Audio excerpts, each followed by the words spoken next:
Well, welcome to the first real lecture of the class.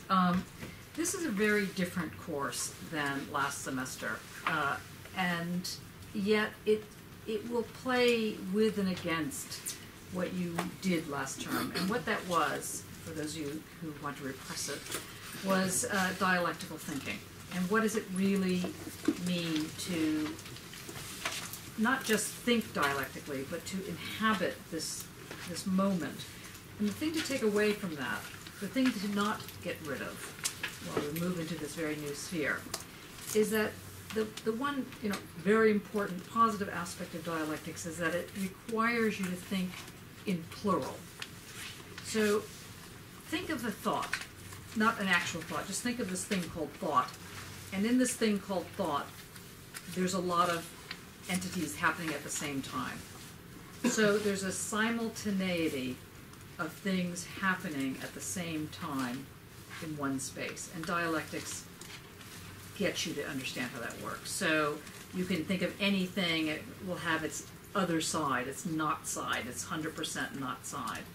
But you run into things like Andre was talking about, like Klein bottle, well, you weren't talking about Klein bottle, but things that are odd, like the one-dimensional objects, or what's happening now in physics and with quantum physics and quantum time and so on. And it requires a very different move. For those of you that are dealing primarily in sound, dialectics has not been all that helpful because it requires a very specific sense of totality. Are we on the same page, or did I already lose you? Yeah, we're okay? Everybody good? Okay, see? See? Remember when we first started how that would have just been, off the ski lift? I told you that I was skiing once, right? Did I tell you this? I'll tell you just very quickly. My first and only time of skiing, because this is what it reminds me of, is I decided that as you know from today's tutorials, I was a skateboarder, and I didn't have any problems going down hills and so on. So I didn't think there would be any problem going down a ski loft, except for the fact that I was on skis, on ice, on snow. And so I went down this thing called Devil's Elbow, clue in the name, and decided that this should not be a problem whatsoever. And when they dropped me off, suddenly I was going at like full speed, and I could not kind of believe it, and couldn't stop, and went off the mountain, and went on to a slalom race. And people were yelling, "Get off the track!" It's like, I agree. Anyway, and that's kind of what it must have been like when you first came to this class. It was like, woo, and then, but now it all makes perfect sense. Okay. Right? Or more or less perfect sense. Okay. So, what we're going to do today, what I would like you to get a sense of, I'm going to give you a proper introduction to Heidegger, and then I'm going to slightly backtrack to recall or to restate the one book by Nietzsche, Why Am I So Wise? Such a great book. I mean, also he's such an arrogant guy, Why am I so brilliant? Why do I write such great books? Why am I so wise? Why am I so clever? Don't do your titles like this. Okay.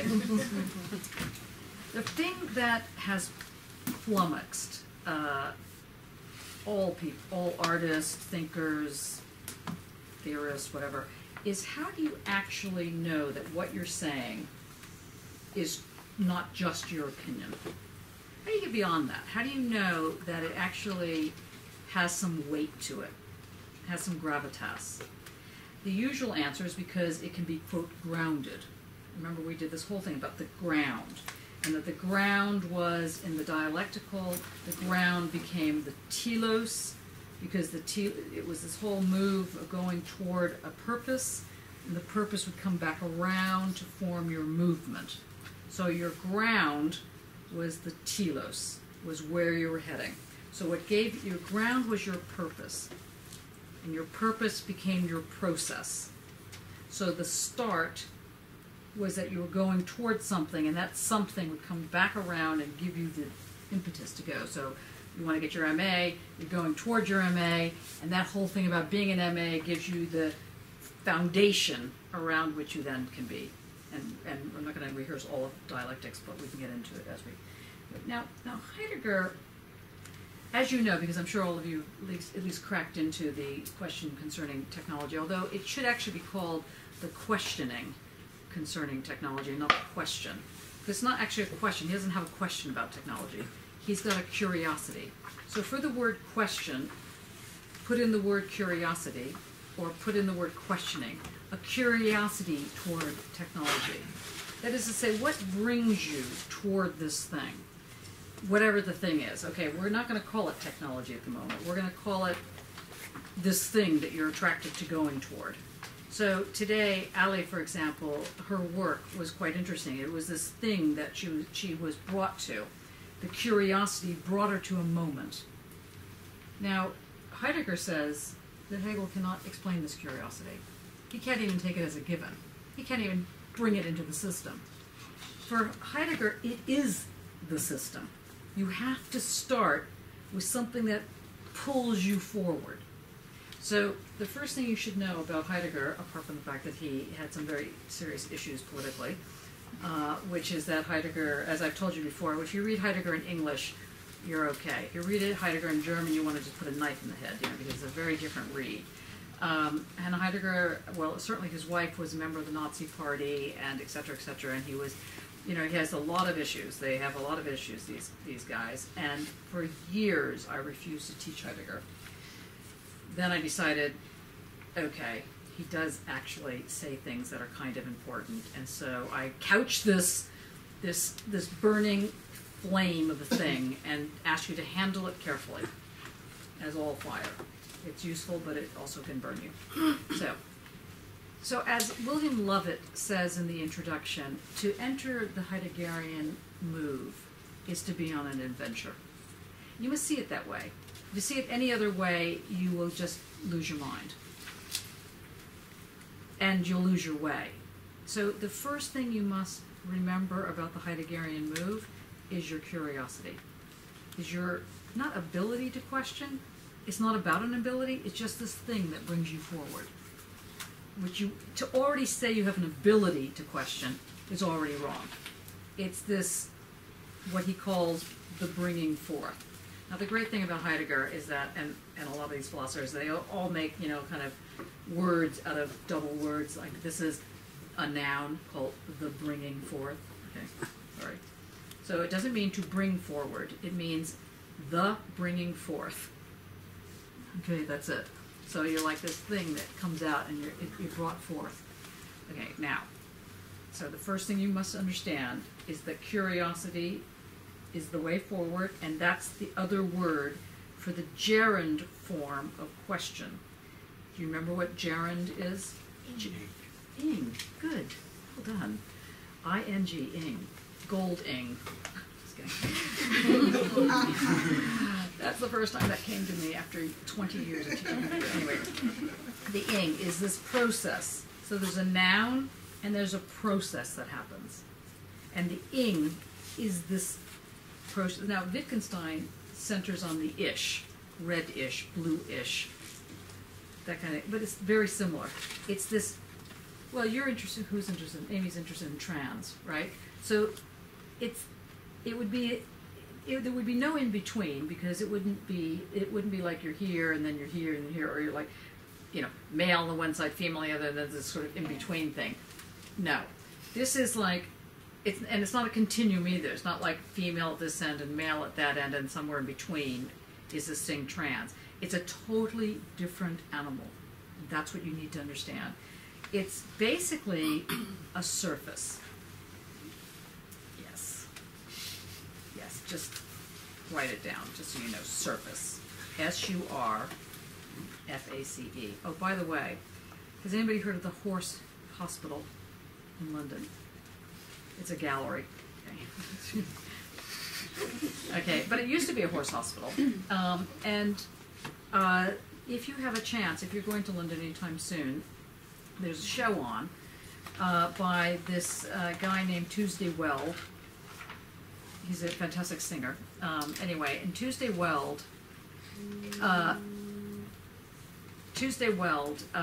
has just discovered what has been well known in Russia for quite some time, which is that, and I think I have mentioned this to you, because one of my students when I was at Maastricht was part of this group.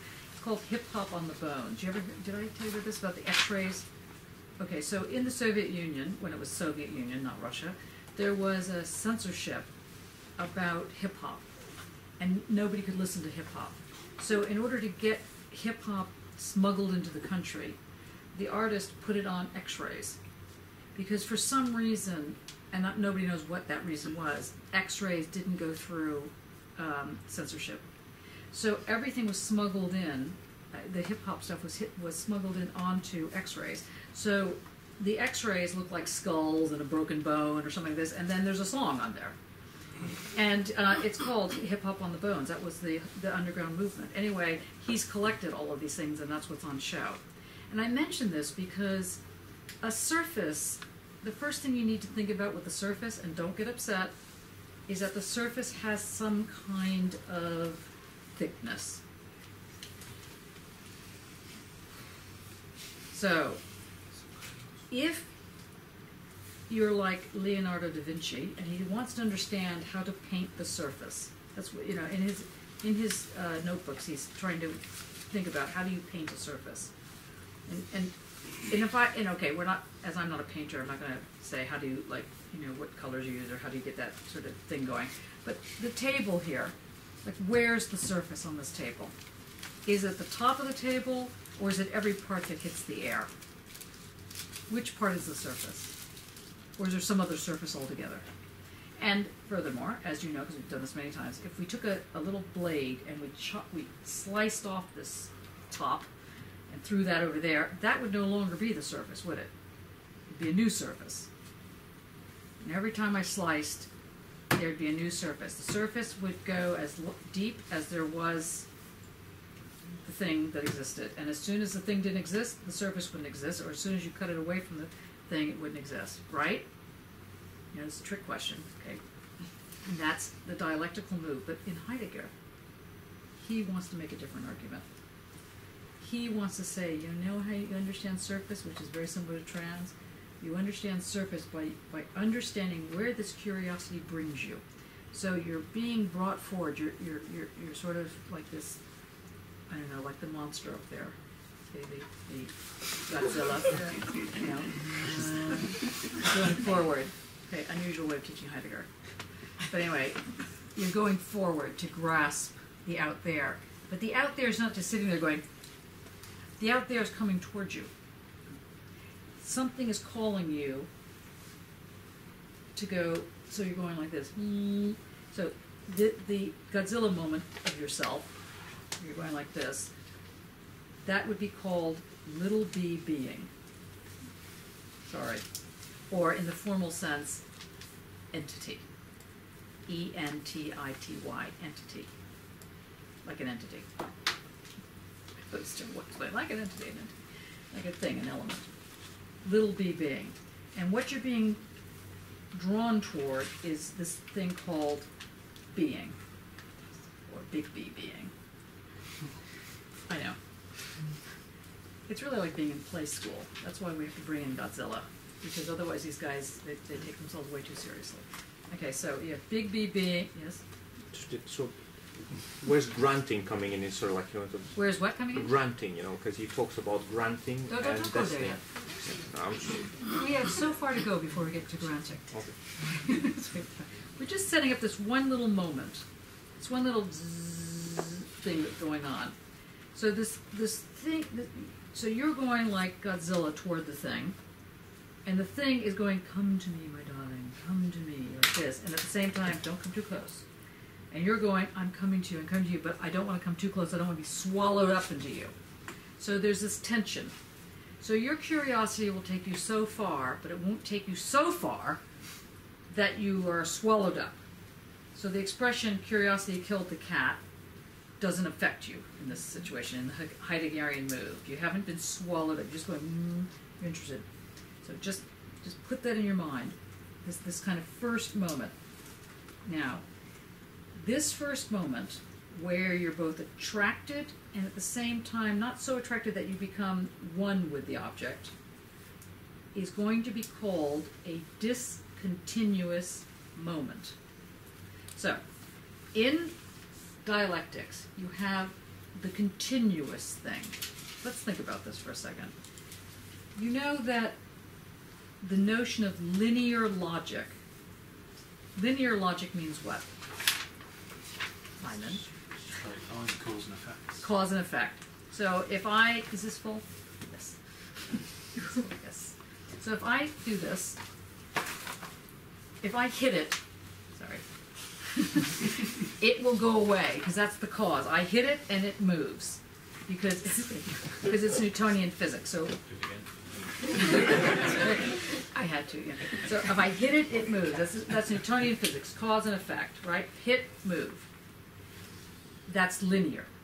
Linear is continuous. If I'm going to punch and you're standing, let's say here, and you can see that my punch is going to go there, if you kept standing there, probably you'd be hit. Because this punch is not going like this. It's not like discontinuous. It's not going like you know, like it's going boom. And so that is a continuous movement. There are no breaks. Now, that thing called linear logic, think of it as continuous logic. Unlike the digital age. Digital, note digits are not stuck together. They're separated somehow. Now we're just going to use this very simple model because obviously digits are more complex. They're not these little fragments of the hand. They're fractals, but they're algorithms. But anyway, just so you've heard the word, you don't have to understand it until 4 weeks into the course. Okay, so digits are discontinuous logic. This movement that if you're standing here, boof, you know you're going to go under. That's continuous. Now, notice the move can go like this. Ever a right hook, for example, a right hook, you know, boof. That doesn't have to be in a straight line. It doesn't have to be literally like a line. It could be curve, or it could be a telos. It could unfold. Dialectics is continuous logic. What Heidegger is coming up with is discontinuous logic. Very different. So you have a continuous logic, which is the unfolding of something, which, as we know from the complexity of the unfolding, it usually has a multiplicity to it. But in the Heideggerian move, he's thinking of discontinuous. So the curiosity is a feature that brings you to this moment of realizing that there's an assemblage that's going to happen. But the assemblage is not just going to be sort of, you know, oh, that looks good, I think I'll have that. I mean, it might be as basic as that, but it's usually a little bit more to it. We'll get to that. Okay. Right. All right, so the first thing that he argues is that discovery or curiosity always has a direction. And that's interesting. If you're moving, and the thing is bringing forth, you're moving in a direction. You might not be moving in a specific direction, but you're moving in some direction. You're moving front, you're moving east, you're moving south, you're moving west, you're moving circular, you're moving somehow. And that moving has an arrow to it, which he is going to basically call the arrow of time. Don't get upset, but it's going to have a movement. And that arrow of time, which normally you might think of as linear, that is, say, continuous, when you think of a ticking clock, tick, tick, tick, tick, tick, tick, tick, can sometimes actually come across as discontinuous. Although, in the time like we're doing right now, it's still linear, even though it's going around. So, sorry, just hold on to that. So a direction which seems spatial can actually be temporal. A direction which seems like the arrow of time can seem spatial, but is in fact also temporal. It can also be in terms of speed. How fast are you going in that direction? What Einstein finds out later on, or earlier from Einstein, is that this thing that has a speed and a direction that we used to call time, when it has this discontinuous aspect to it, he is going to call it Difficult? No. You've never heard this before. I'd be amazed. Starts with a C. 2 words.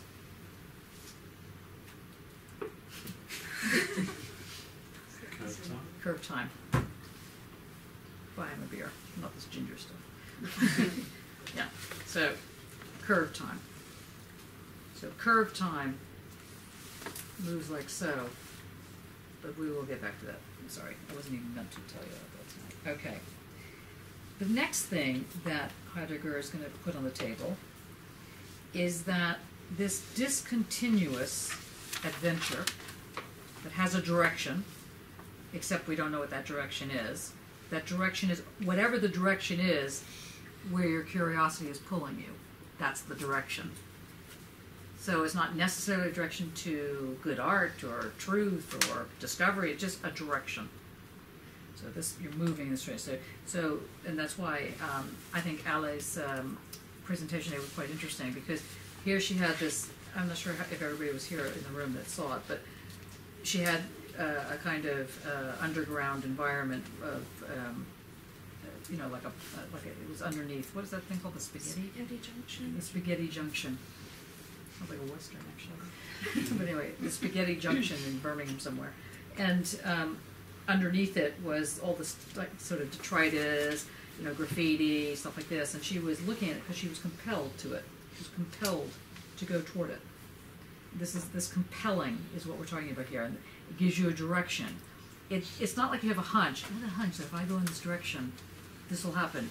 There's no hunch. You're just going in that direction. There's no pre-position. This is what's very critical here. You just are. You just, I was going to say you just is, but it's is the word we're getting at. But one just is. And the is dynamic. It's not just sitting there. So you're being compelled. And that is discontinuous. Just keep writing these words down. They'll begin to make sense by the end of this lecture, hopefully. Okay, now, that something is discontinuous, like your fingers, your digits of the digital, like that something is discontinuous does not mean, okay, wait for it, does not, too many negatives in this sentence, but I'll try and rephrase it, does not mean that you, no, I'll put it in a better way. That things are discontinuous is to say that you cannot consider them in isolation. Like, you see these fingers, these digital fingers, these digits. It would be no good just to look at this one digit. So the discontinuous logic that's being put out here is not asking you to focus in and to drill into the one little digit. If you drill into the one little digit, you're going to miss the picture. You're going to miss the whole thing. So the next clue is not to try and isolate the digits, because they're only discrete, they're only discontinuous in this curiosity way, in the sense that you could go in any direction. You could go over here, maybe you go over there. You're compelled, it doesn't really matter, but in the wholeness of the going, you need to take it all in consideration. So atmosphere comes into play. How you're going comes into play. Even maybe what you're wearing could come into play. There's lots of things that come into this story that goes to the compelling. Now, okay? The whole speech is page 1. Okay. Right, okay, so what then makes sense of these digits for Heidegger? What he argues is that the discontinuous, in order for it to be logical, that is to say, in order for it to form a system, in order for it to be coherent, has to have a pattern. Now, the pattern is part of this moving forward and pulling back. So the pattern actually has a rhythm. The pattern isn't literally like, I don't know, checkerboard or something like that. The pattern is in the rhythm of something, in the shading of something, it's in the movement. That's the pattern. So I'm going to go back to this. We're just getting the groundwork done here. So, for example, if I said, I want to go skiing, that's my sentence. And if I just took the word want out of there, or to out of there, it really wouldn't give you a whole lot of information. You can't take the word apart you can't take the sentence apart like that. You need to have, I want to go skiing, together.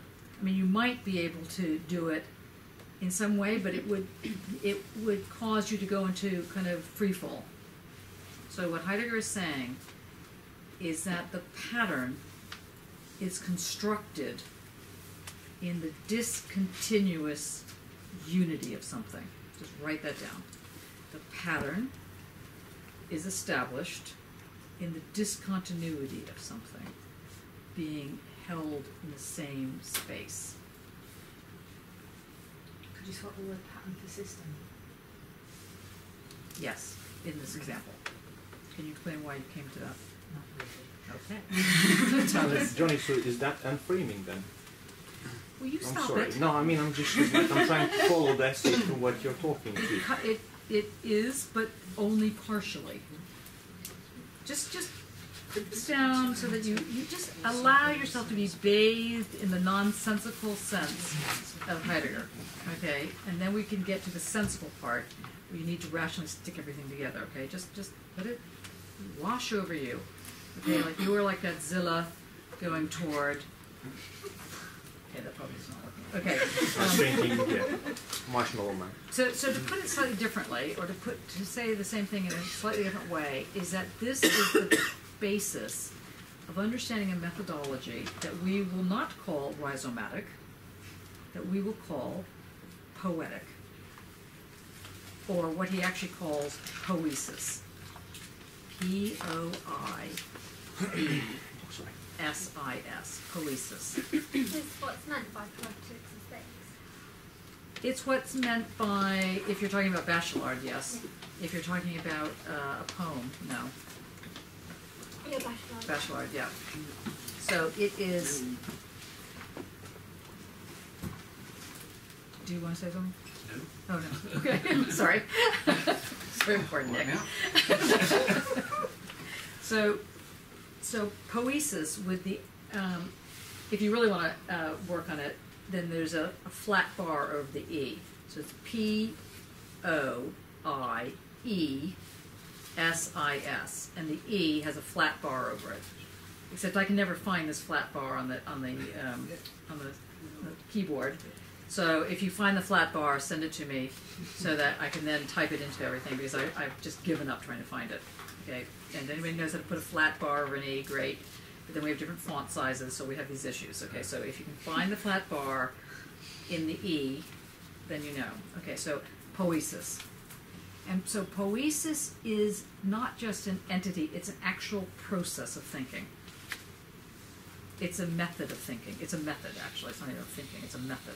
And that method is about the going forth, or the, no, sorry, not the going forth, the bringing forth in such a way that something happens. I know this sounds all really cryptic here. Just try and follow me on this, or follow me and Martin on this. So we have this poiesis. Now, a bringing forth, we're going to look at this word, or this word phrase for a second. Bringing forth is precisely what you do as artists, philosophers, scientists, anyway, thinking people, creative creatures. You take something that is not existing, or existing in a very weird way, and you make it here. You make it have a here. Notice another noun. You make it have a here. It is, you don't say it is here. It has its here-ness. It becomes present. It is present. So you bring forth. I mean, it does sound like you're going to sow your oats and, go off into a religious, stupor. But you bring forth. You're bringing forth.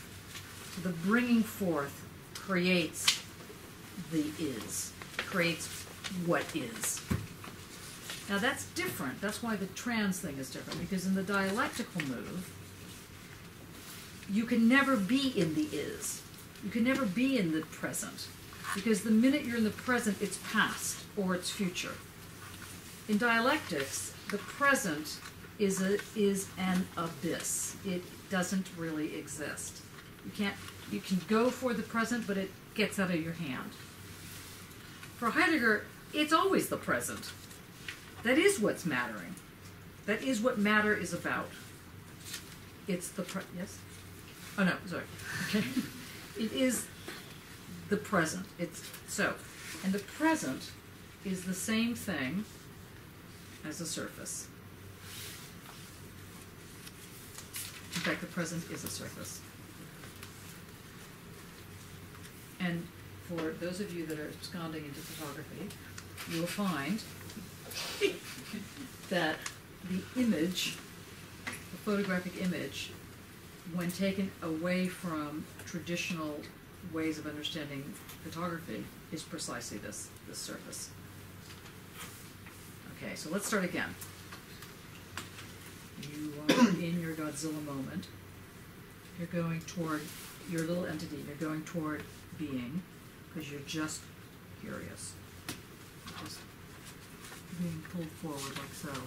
In the pulling forward, something is attracted, you get pulled forward, and it comes to meet you as well. And in the meeting and the pulling forward, something is brought forth. And that something that's brought forth, if you can name it, if you can grasp it, if you get it, that's the moment of poiesis. That's the moment of art. And it's exciting. It's powerful. It's dynamic. It's annoying. This is why I like Heidegger. I'm sorry to my family. Anyway, so he calls this bringing forth. In the first moment, it's a physical thing. It's not just, a mental position that you're just trying to think it forward. It happens. It is a happening. Or, as the postmoderns would call it, they don't call it a happening because it just sounds so ridiculous. They call it an event. So the event isn't like it's snowing outside. That's an interesting moment, but that's not the event. The event is this calling forth that creates the surface. The surface that has no real boundary yet. Now let's go to the enframing bit. Okay, not yet. This is the calling forth. Okay?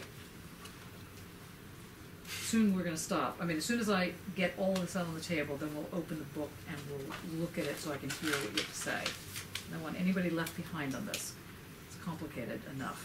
Okay, so ready? So we're bringing forth. And what does he call the bringing forth, which is even better? He calls it the bursting forth, which is fantastic. So not only bringing forth, you're now like bursting forth.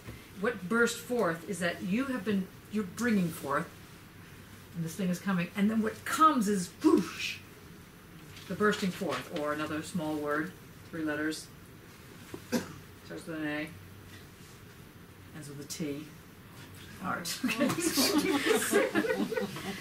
Kiddoki. Okay. Now, but there's a form that's involved in this bringing forth, this bursting. Because not every curiosity is going to pay off. If it did, everybody would be an artist. And while it's true, on some level, everybody's an artist, we all know perfectly well that's also not true, and that you get annoyed if so-and-so gets in the gallery and you don't, and so on and so forth. That's terrible, right? Okay, so the bursting forth is linked to something. And that something that it's linked to, so here you are in your kind of Godzilla moment going forward, is linked to what he calls techne. Techne. Second E has a line over it. Again, my call to you, an E that is like this.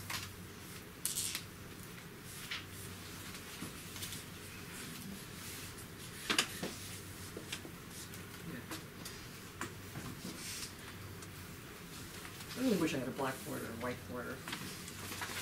Did I tell you that a whiteboard fell on my head last week? It's like, I really kind of couldn't believe it. It is a sign. It was a sign. Poiesis. Anybody can find the bar or the E challenge. E bar challenge.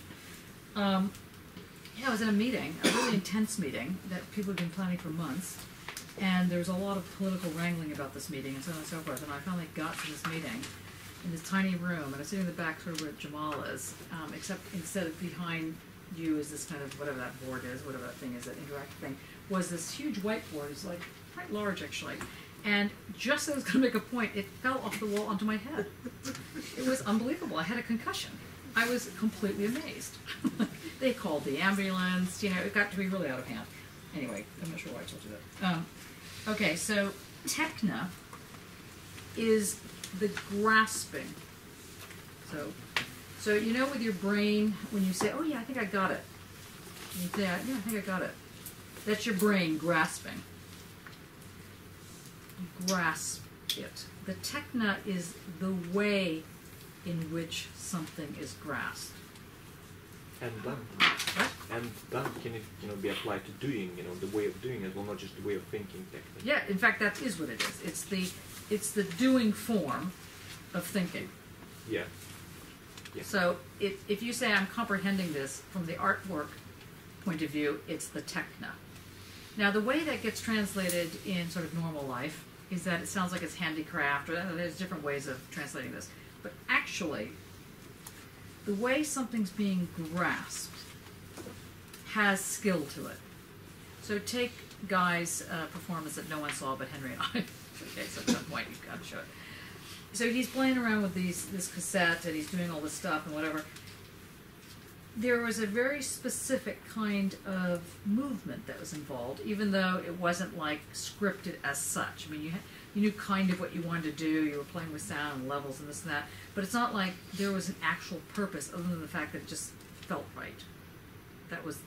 That's what packaged it. So the packaging of this created the surface. And and the reason it worked is because a surface gets established, or what would be called the event, or what would be called the moment. Okay, something like the surface. Okay. Now let's see where we are here. Right. Okay. Right. Okay. I'll put this. So this techne that gives you this skill of the grasping or the comprehending. Okay, so let me backtrack and make sure this is clear. It's not like you're thinking on the one hand and doing on the other. That's why I want to be careful. It's thinking, doing. It's do thinking. It's think, doing. There's no division. In fact, he has a whole book out called What is Called Thinking, and it's not like sitting there like, hand on forehead, shoulder to the wind. It is, thinking is precisely knowing how to be immersed in your world and how to, go forth, as it were, how to burst forth, how to grasp. So this techne is this ability to not just be led by the curiosity, but to know what to grab in what he calls laying to hand, laying around. So there's a lot of stuff laying around. What do you grab?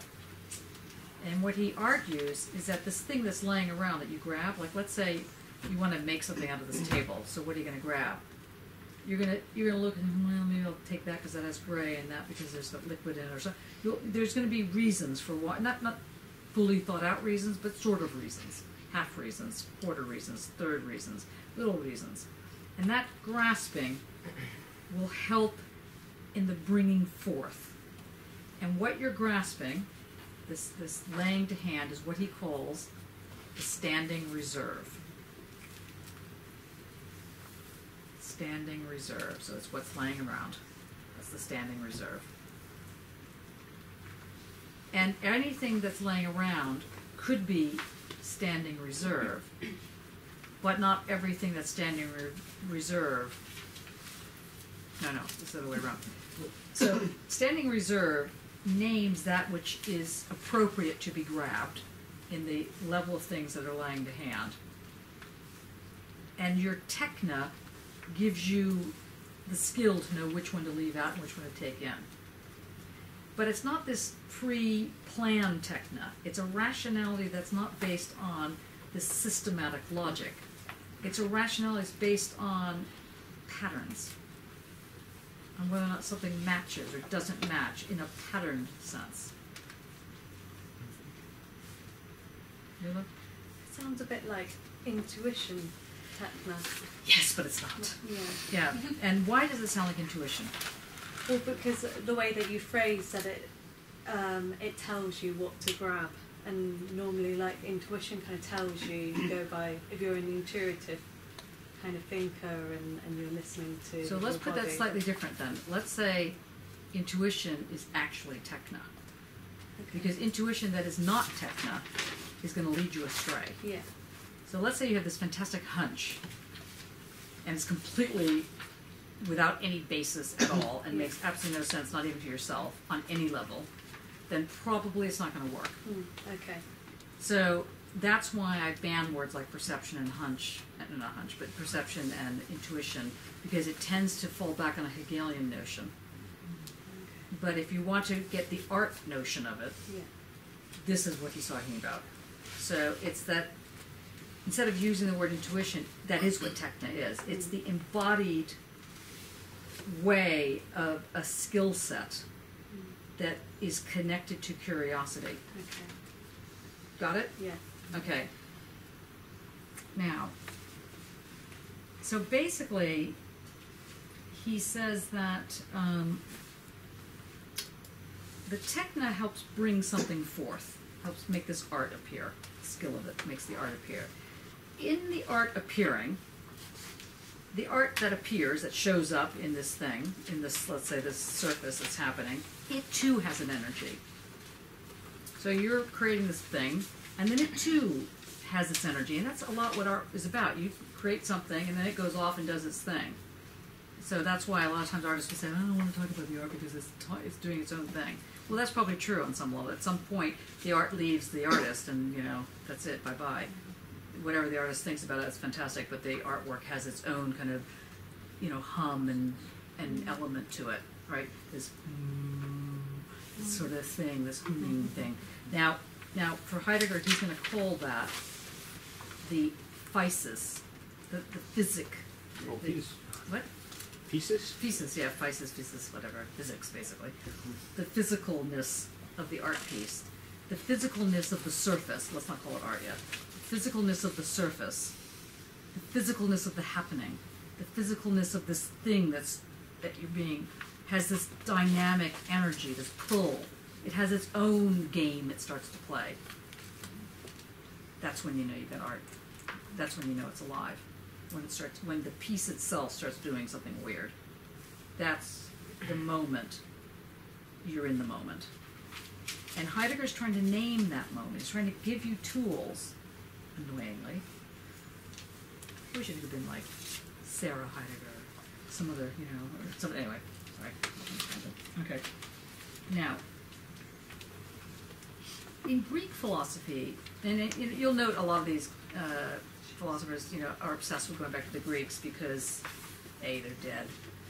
They can't talk back.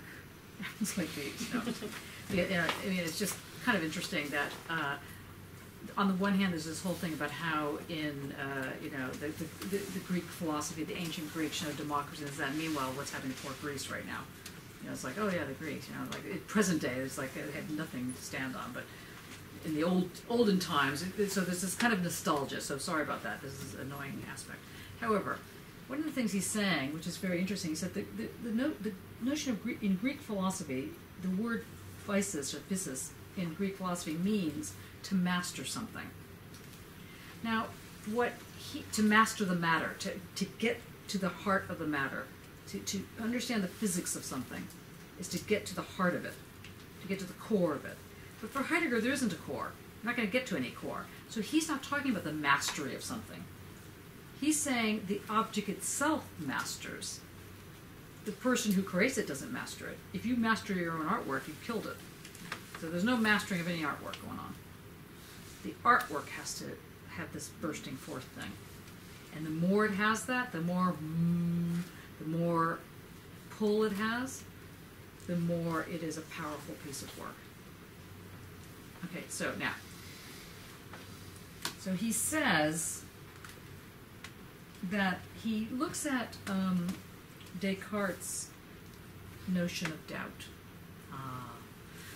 Okay, and we remember the notion of doubt. And he basically says, in the thing cogito ergo sum, in the sense, or it's ego cogito ergo sum, I think, therefore I am. The way in which that operates in the Heideggerian move with and against Descartes, with and against the Cartesian cogito ergo sum, is that he's basically suggesting that one masters themselves, that the thinking, I think, therefore I am. He says, well, unfortunately, that's only part of it, because the thinking implies brain versus body. But if one understands Descartes fully, there's no separation between brain and body. A true Cartesian move is to realize that this thing that's being created, embodied, it's embodied thinking. The thing emerges because the thinking that's behind it is infused or imbued with techne. So techne becomes the critical, let's say, tool of poiesis. Okay, we're almost done with this, and then I'm going to go through this thing. So, Johnny, so if techne is the tool, so poiesis would be something like attitude, probably. No. No? Poiesis is the kind of the structure. It's not an attitude. It's a structure. It's the way in which something comes together. Yeah, well, I mean, Just- no, just to do it poetically, it's just, Don't use the word poetically, because then it brings in the question of poetry. Okay, I mean, but sort of that's how I understood poiesis, letting the thing to reveal itself, Yes. Is that's Yes, sort of that's where we're going. But stop it. Stay in the moment.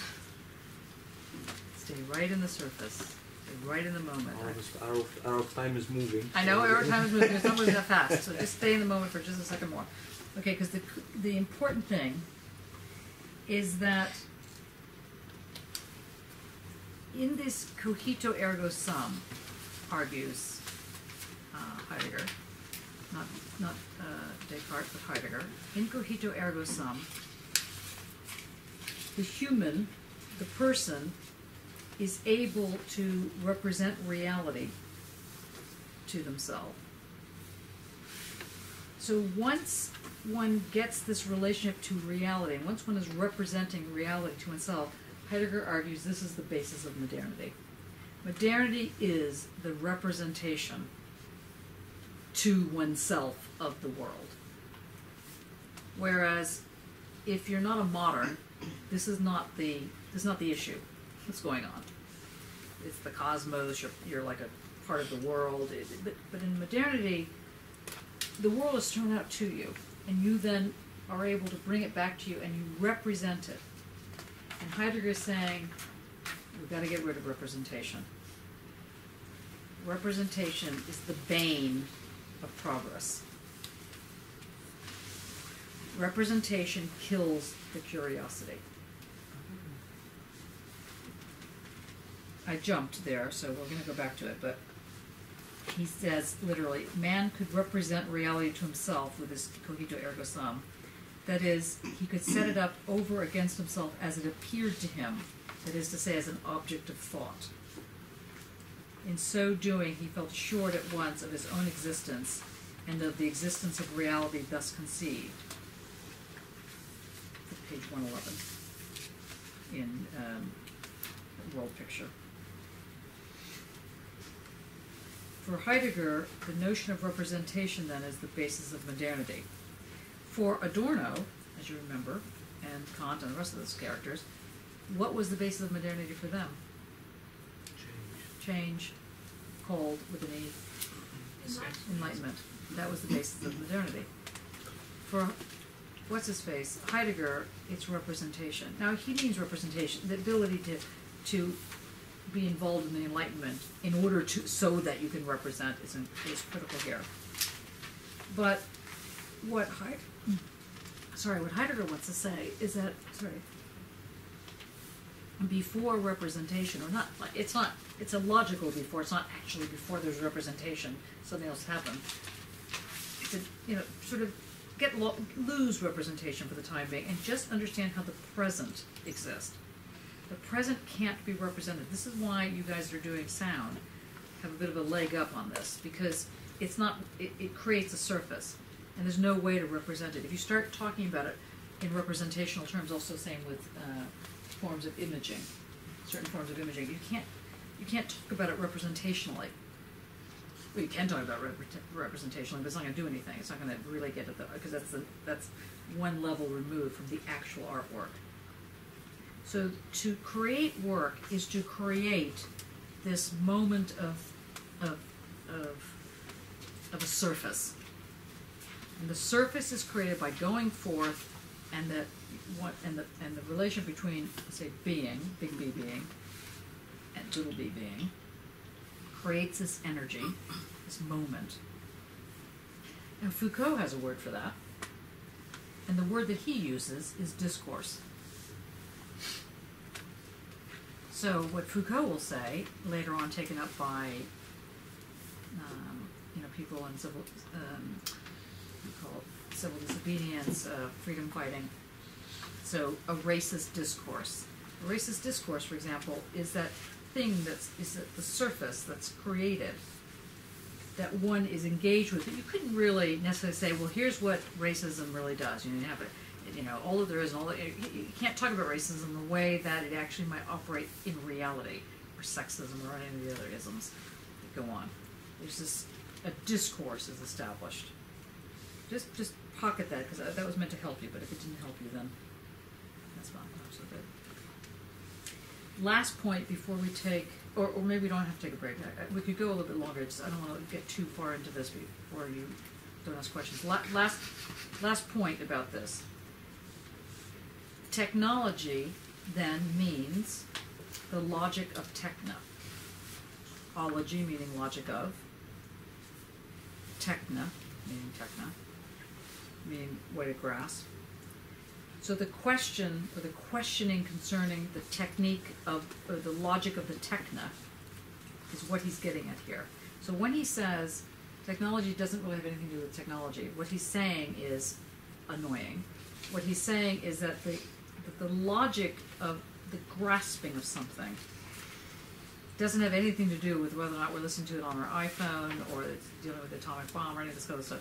That's not what's going on. What is important to understand here is that this time period, for whatever reasons, and there are other time periods that have done this as well, but this time period is one we're in, operates off of techne in a way that feudalism doesn't. But yes? But this techne is not poetic for him, the modern. The modern techne is not poetic for Heidegger. Well, he basically is saying that it's become concealed. And that the idea is everything that... standing in reserve. Yeah, everything's standing in reserve. Right.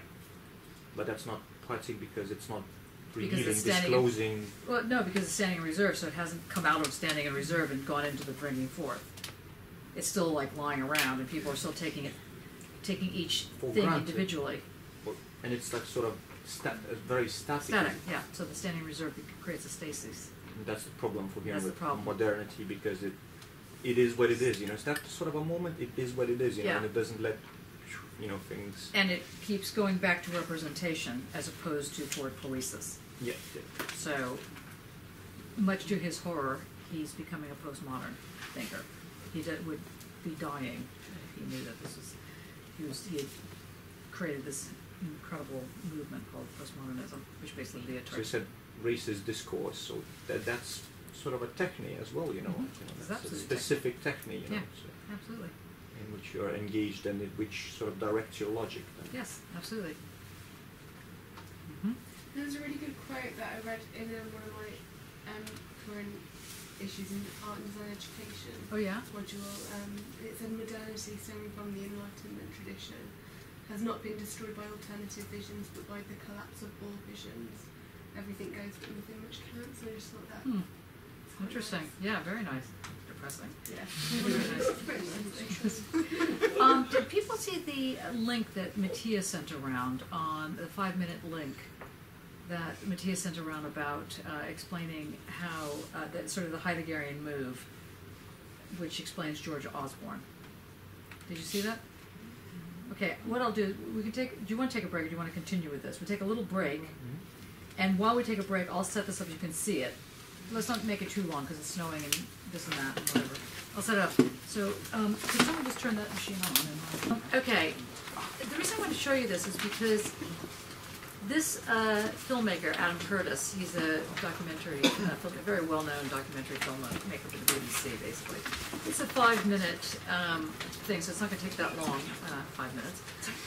But basically what he does is he's using the Heideggerian way in, the kind of Poiesis method to come up with this argument. So that's why I want you to see it, so that you can get a sense of how this might work, let's say, on something. So much of the news this year has been hopeless, depressing, and above all, confusing. To which the only response is, oh dear. But what this film is going to suggest is that that defeatist response has become a central part of a new system of political control. To understand how this is happening, you have to look to Russia, and to a man called Vladislav Surkov, who is a hero of our time. Surkov is one of President Putin's advisors, and has helped him maintain his power for 15 years. But he has done it in a very new way.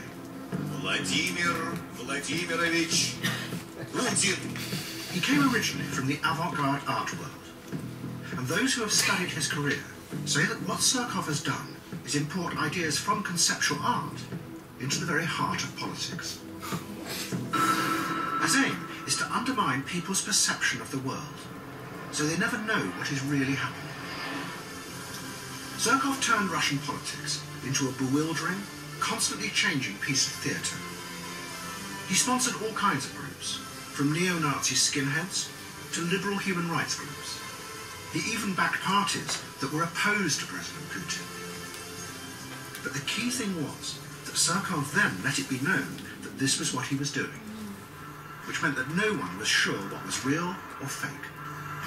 As one journalist put it, it's a strategy of power that keeps any opposition constantly confused, a ceaseless shape-shifting that is unstoppable because it's indefinable.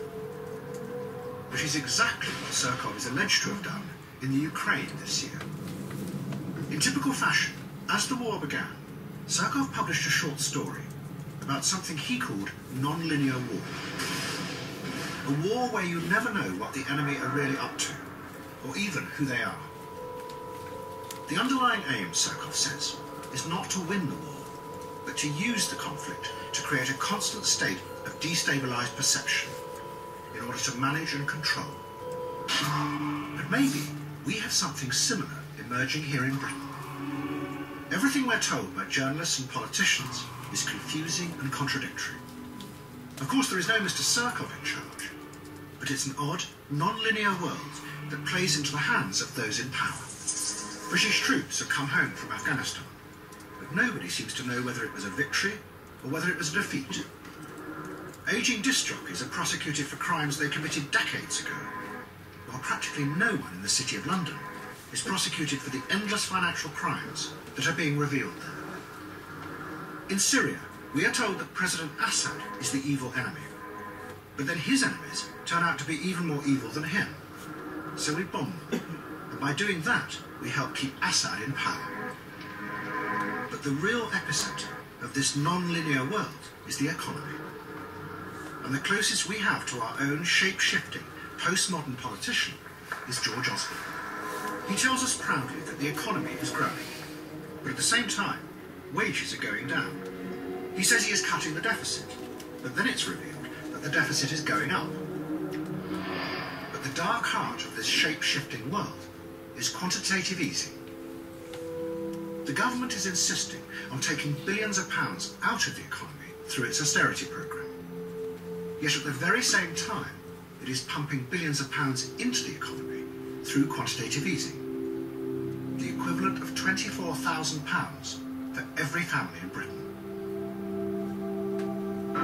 But it gets even more confusing, because the Bank of England have admitted that those billions of pounds have not gone where they are supposed to.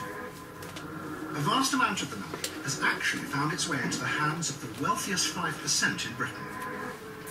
It has been described as the biggest transfer of wealth to the rich in recent documented history. It could be a huge scandal, comparable to the greedy oligarchs in Russia. A ruthless elite siphoning off billions of public money. But nobody seems to know. It sums up the strange mood of our time, where nothing really makes any coherent sense. We live with a constant vaudeville of contradictory stories that makes it impossible for any real opposition to emerge, because they can't counter it with a coherent narrative of their own. And it means that we as individuals become ever more powerless, unable to challenge anything, because we live in a state of confusion and uncertainty, to which the response is, oh dear. But that's what they want you to say. Is there more? If you can put the light back on, Joe. Now, how one comes up with a documentary like that seems to have some sort of sense of logic. He's pulling things together. How do you know it's not propaganda? How do you know it's true? I mean, how do you know any of these kind of things? So, the methods that's being hopefully shown to you today, that you just are beginning to hear, and will hopefully.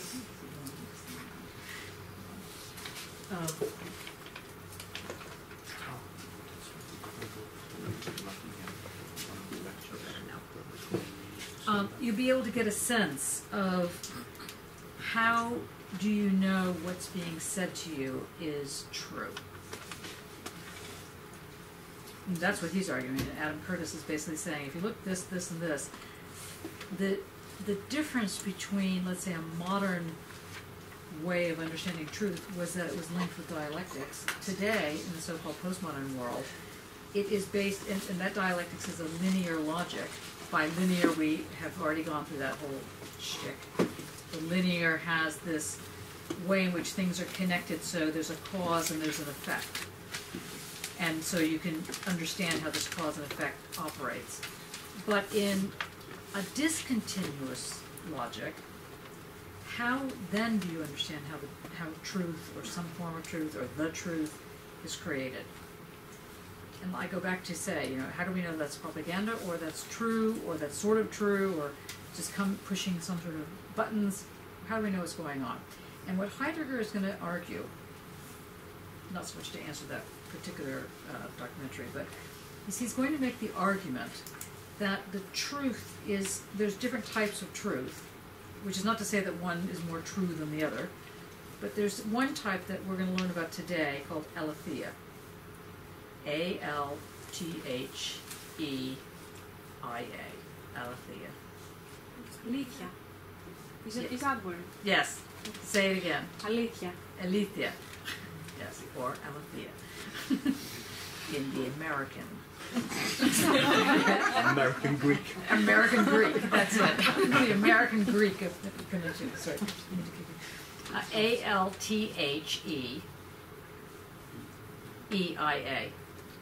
No, there's one E. A-L-T-H-E. I-A. E-I-A. Yeah, we have E-I-A. It's supposed to E-I-O. I feel a song coming up. Old MacDonald. Okay. Are we ready to bring forth? Or is that without vomiting? Are we ready to just go forward and yeah, we're okay with this? What? It means truth. It means a certain kind of truth. It's a truth. Well, to put it slightly differently, and this is where Lucy Lippard would come in, I think, because it's to say that you take something that, let's say, is dematerialized or otherwise materialized or ephemeral or standing around, and you bring it together and it works. And the working that is to say, it makes sense, is true. And so it's stronger than just your opinion or grabbing things together. I mean, we've had students, and you've seen it yourself in your own work, when you try and put together an exhibition, for example, or some sort of thing, and it's just not fitting together. It just doesn't work. You put something here, you put something there, and suddenly when you move one thing just slightly, it all falls into place. And when that happens, when that falling into place happens, that's the Alithea. That's it goes. By the way, the thing that we're passing around is a note against Simon. No, I'm just kidding. I'm just kidding. Is if you could sign it, if you want to go to the Isabel Stenger's thing, I have 30 tickets.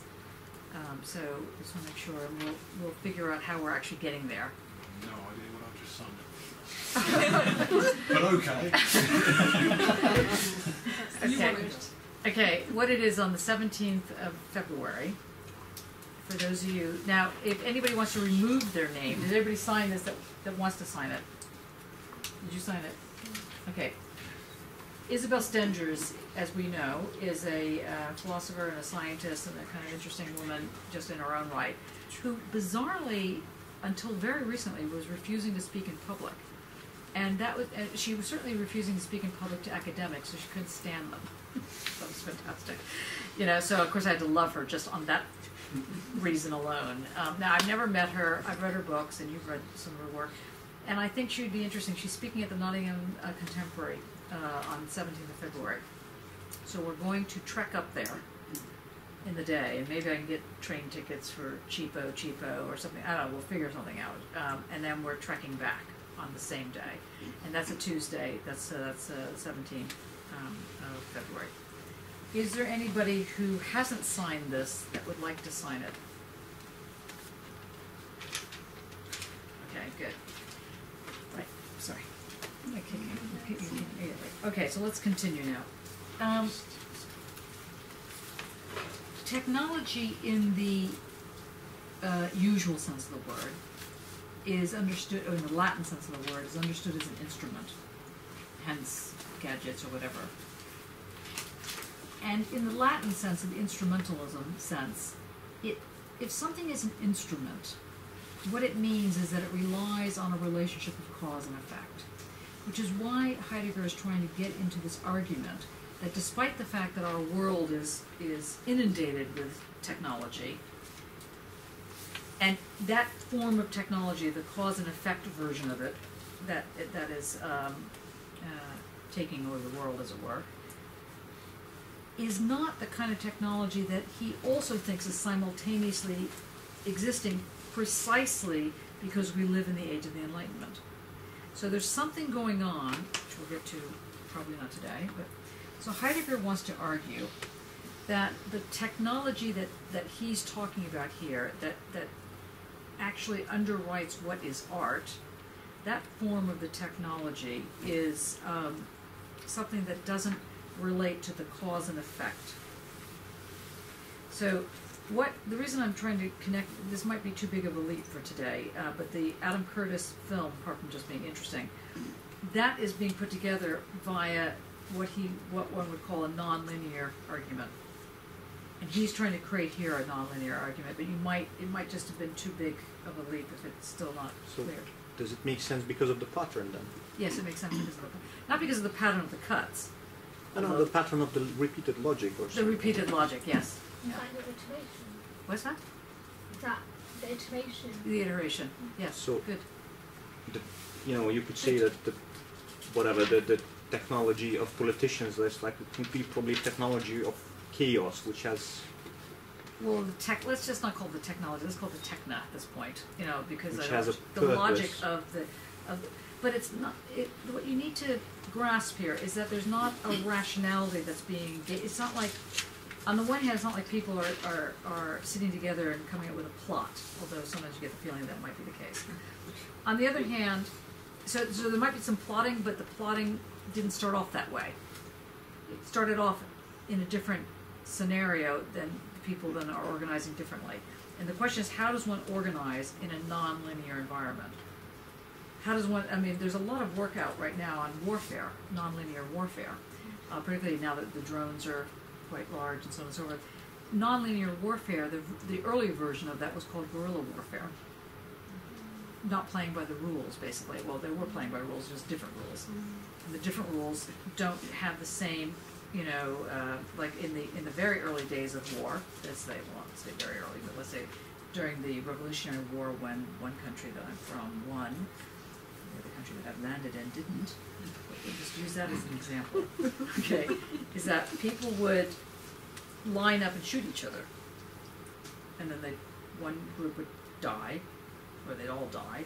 But and then when this was happening in the U.S., of course, the First Peoples were in trees shooting at both of those groups, shooting at each other, and there was a whole. Actually, there's a wonderful series called The People's History. It's a wonderful history book series in the U.S. Where they explain how both sides, the French and the English, would say, well, that's just not fair. That's just not, proper warfare. And that's true. It wasn't proper warfare. And in the case of the First Peoples, they didn't win. As you know, that was the story.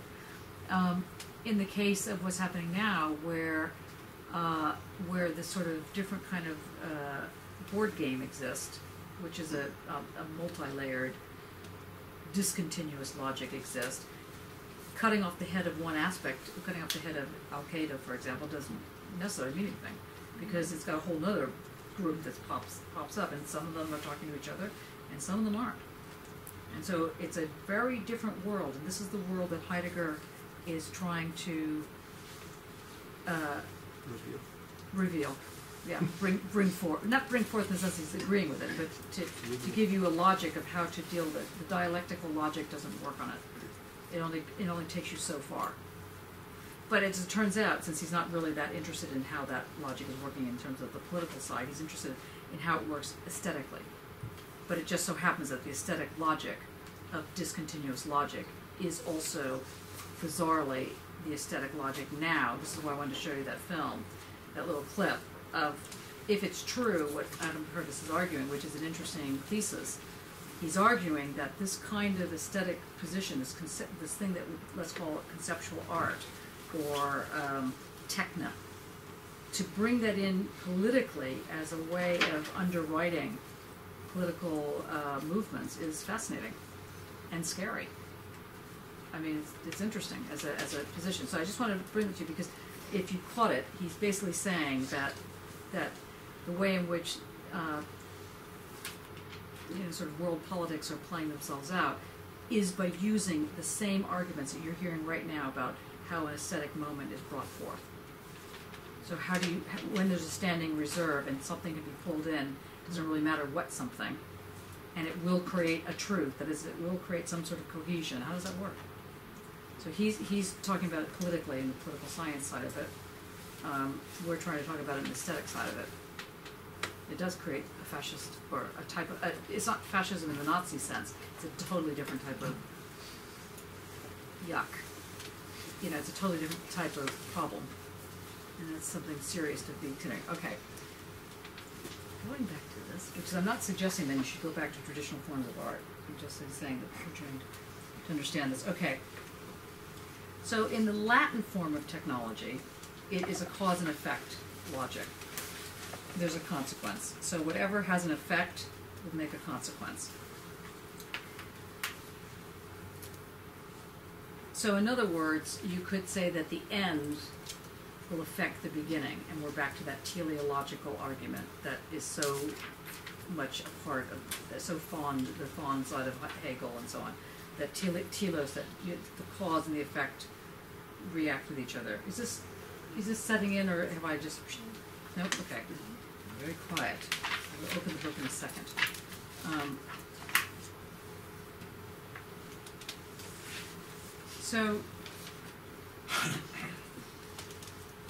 So basically, this form of instrumentality is that wherever there's a means, there's an ends. It's a very old political position, Machiavellian position, by which I don't mean bad. I just mean it's where there's a means, there's an ends.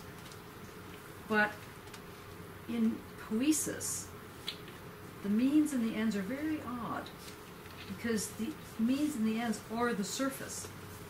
That's the means and the ends. It's not like you're going from point A to B. You're going from A and B to make the surface.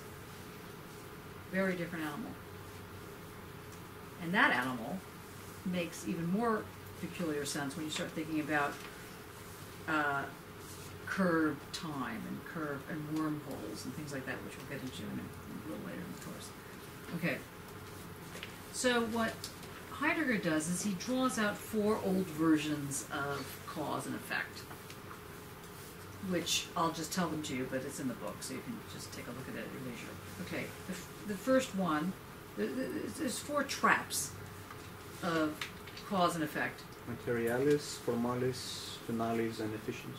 Okay, buy the man a drink. Yes, that is correct.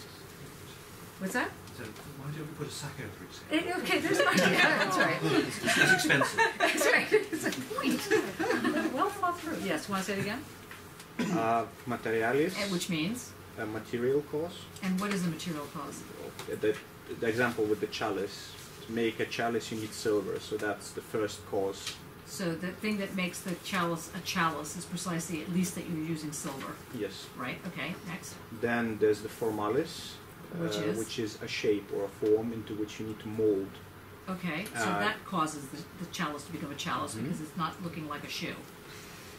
Then it's going to be finalis, so that's, for example, the specific form of chalice, which is the consecral one. Well, sacrifice or whatever. Yes, so sacrificial. he's thinking about, so if you go to church, yeah, which I think many of you haven't done in Very. a while. But anyway, if you go to church and you take communion or whatever it is, the chalice, is being used in order to consecrate the whole ritual. Like the function. Yeah, it's Yeah, a function. purpose. Yeah, function, purpose, yeah. Purpose, yeah. So, can you hear the telos in there? There's the goal, there's the process, there's the start, and what's the fourth one? efficiency, and this is sort of what interesting because it's the silversmith, and I think that's probably what is needed there for it is, basically. It's techne. the person who makes it. You need consciousness for this to work. E-F-F-I-C-I-E-N-S. E-F-F-I-C-I-E-N-S.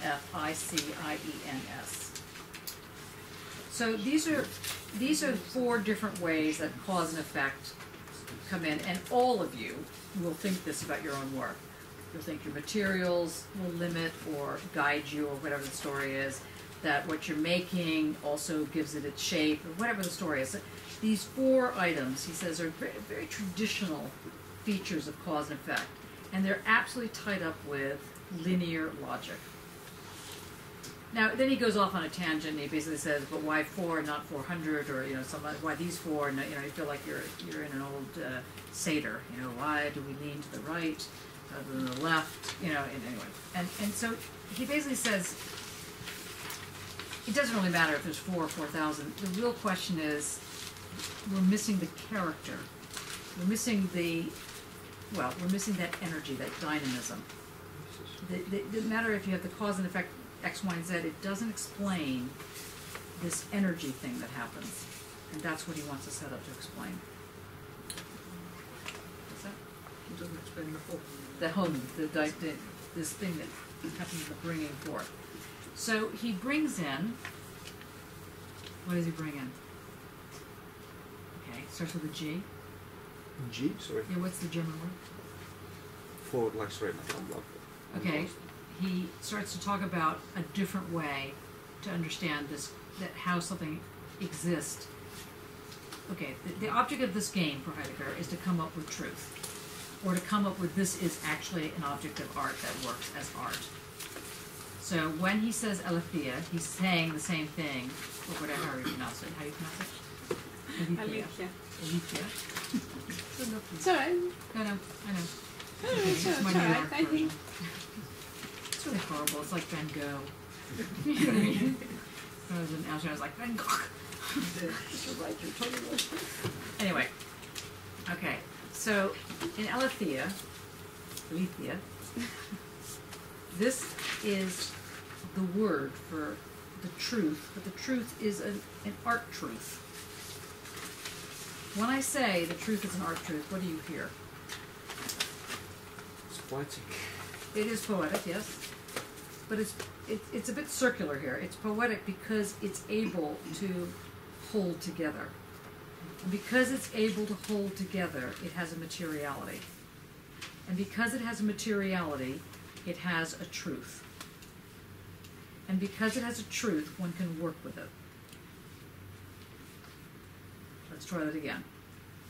So, he's calling the Alithea, or Alithea, this position that enables one to look to understand how something has a cohesion, how the bringing forth creates this hum, let's say, this dynamic energy, this movement. And this movement then has a materiality to it. It has an objective feature. It's not really an object because maybe you can't hold it. Like if you broke open your computer, you would find 5,000 albums in there. It doesn't have that form of materiality, but it creates this cohesion. It creates this surface. It creates this discourse.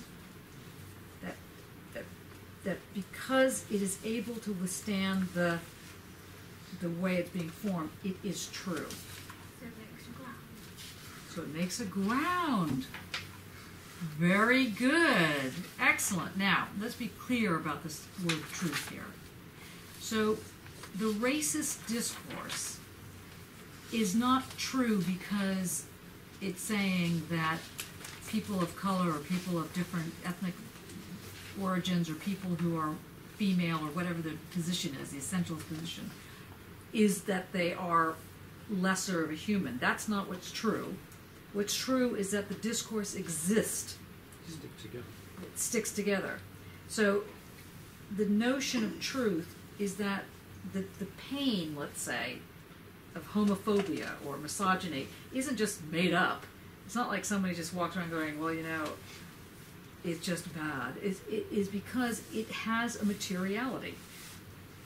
It has a realness to it. And that is called Alithea, or Alithea, that truth. Which is not to say, as I keep saying, that it means that women really are second-class citizens and it's unbelievable that we've had the temerity to go to school, or whatever the issues are.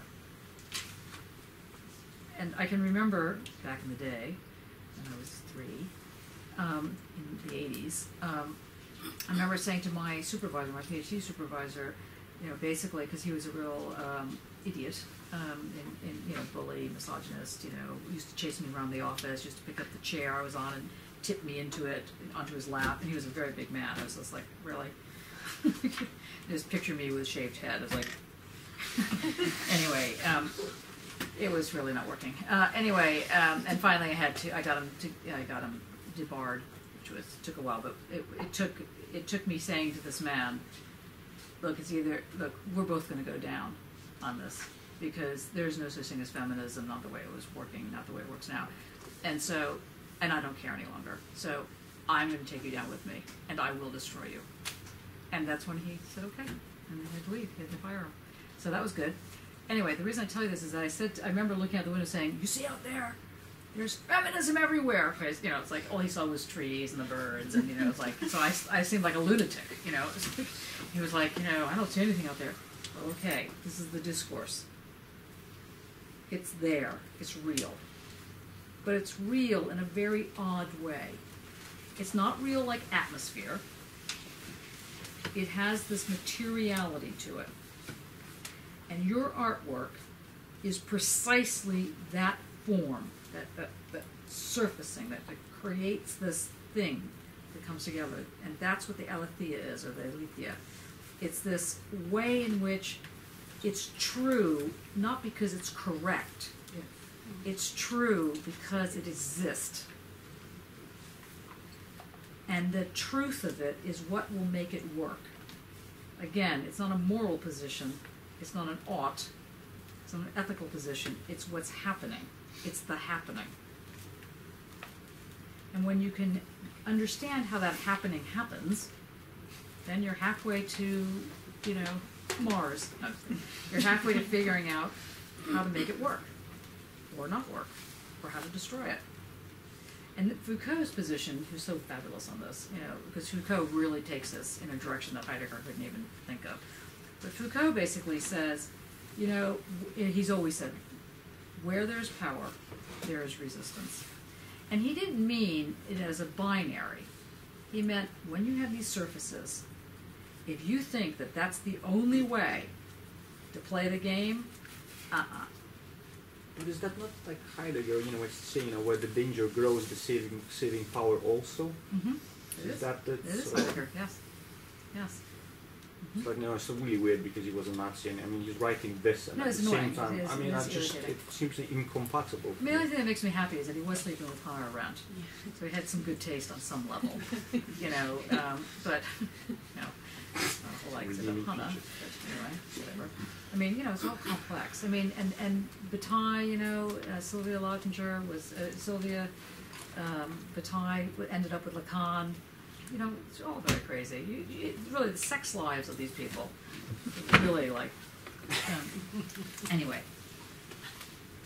not really a digression. But, okay, so we've got the idea that the truth is not what is correct, it's what is real. So the truth is not necessarily what is good, it's just what exists. And as a result, that form of the truth is what allows something, whether it's a horror, whether it's ugly, whether it's beautiful, whether it's any of these things, this is the aesthetic. This is what makes it work as art. That it has this reality, this existence. Thank you. That's right. Sorry. It's okay. So this is how it begins to manifest itself. Step one. And so Heidegger then calls this famous bringing forth, this poiesis, that when it's brought forth in the way that it's being brought forth, when it's said to, pardon me, when it's said to come forth like this Alithea, it's that it reveals. And what is it revealing? It's revealing that it exists. It's revealing a certain kind of existence. Neither good nor bad, neither yes nor no, just the is.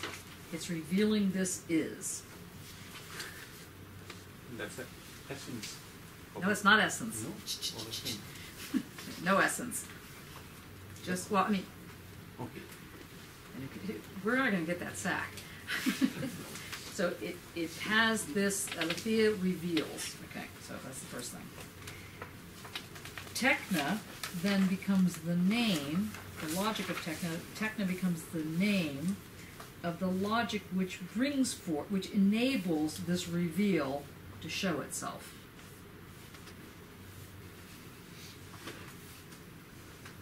Techne is the name that then enables this reveal, this Alithea, to show itself. Now, it's not just, it doesn't just work by just decide, gets back to this argument, is everybody an artist? Short answer, no. I mean, could be, might be, but isn't necessarily. Not everybody is an opera singer, let's put it like that. Okay, how about that? Not everybody who wants to be an opera singer is an opera singer. Not everybody ever had someone in your family who does think that they're an opera singer and comes to parties to display their non-ability to sing opera. Okay. Now, when that, what's happening here? He then brings this very specific thing. He says, okay, since not everyone could be an artist, but not everybody is an artist. Let's put it like this. What this means is that there's a certain way in which the techne works. Okay, so let's follow this. So first is a thing called techne, which is to say there's a skill in the grasping. But there's also a way in which that skill makes sense. So literally, there's a way in which the skill actually produces sense, makes sense.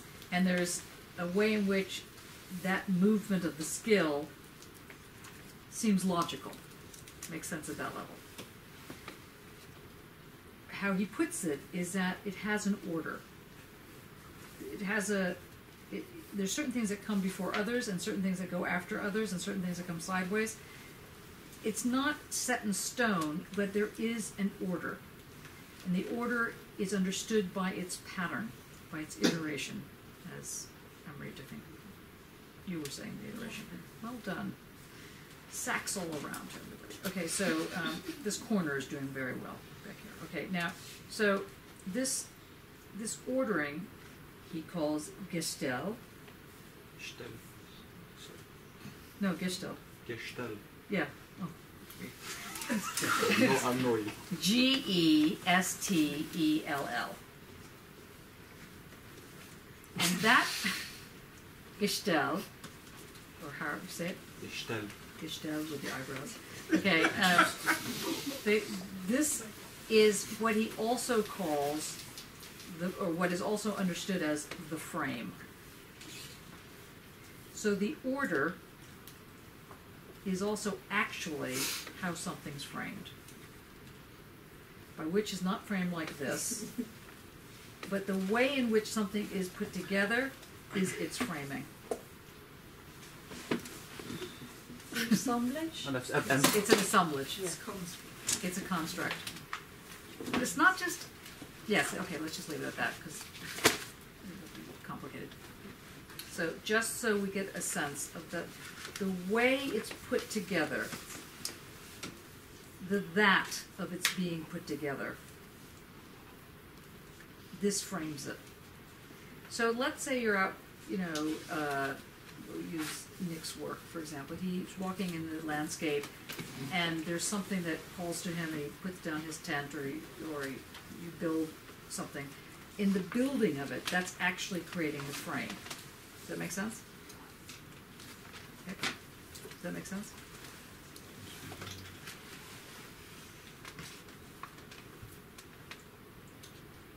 You've thrown me because it's a frame. So explain what you do when you go out into the land. Well, I take with me, I think that's something I've previously made, which is in essence, that word. It's a sort of observatory, a shed. Yeah. And I stick it down in where I feel it ought to go, which is usually the same place. And what gives you the sense that it ought to go there and not somewhere else? It's because of the surrounding landscape. Right, okay. It's I don't sort of make it as a copy or painting of the landscape, but I'm very aware of the landscape when I'm designing and making it. So it has its place there in the landscape. Okay.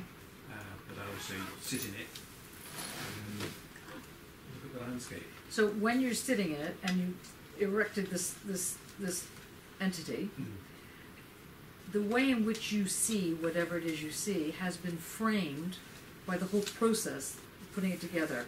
More by the process than the actual. Yes, absolutely. It, but yes. So the process is the framing. It's a way of engaging with the landscape. Yes. And he's going to call it not framing as such. He's going to call it end framing. Yeah. That makes sense? I didn't realise it was. Yes. So that's where he gets to the end framing. The end framing. So, just in that example then, so Nick, although he has a pattern that he sees, Yeah. isn't it, in that Yeah. landscape in order to know where it is that it needs to be. Right. So whatever landscape he goes in, he will recognise. But it won't be. It'll be a different recognition because it'll be a different landscape. Yeah, but there's a pattern or things. Because if it were exactly the same thing every different landscape, then it really wouldn't be art that would start coming up. Yeah. It would be whatever, just be some sort of copy.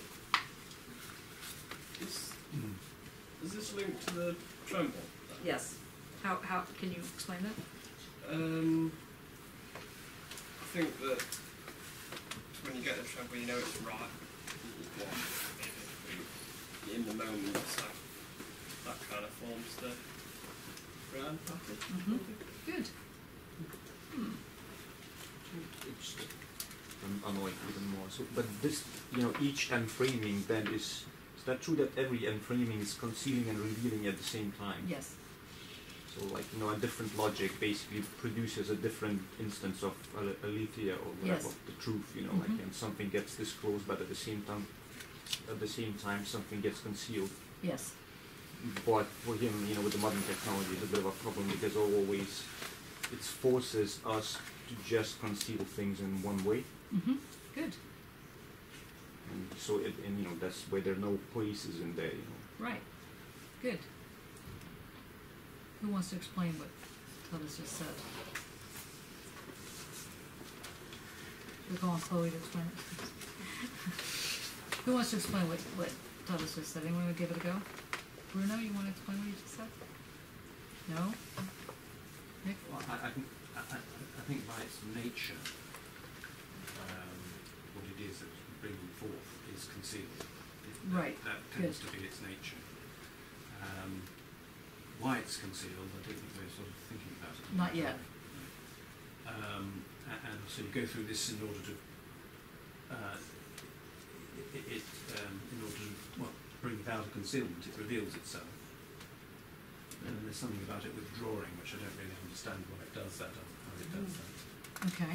But that's I think what you were saying. You were yeah. saying a sort of concealment and it's like they're the opposite sides of the same coin. Mhm. I mean- Concealment and revealing.